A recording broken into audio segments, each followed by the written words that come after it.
qolib ota bilan qolgandan ko'ra otadan yetim qolib ona bilan qolganlar ko'proq daraja topgan. Yana qaytaraman.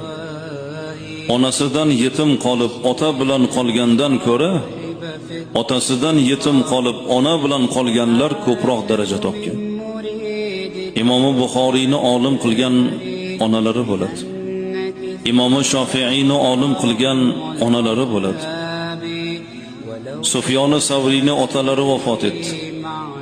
Onalari yashab turgan hovlini sotib, bir uyning pulini xarj qilib, shahar-mashahar turli shaharlardagi ulamolardan farzandini dars olish uchun darbadarlikda hayot kechirib, bir uyning pulini sarf etib, farzandini dunyoni olimiga aylantirdi.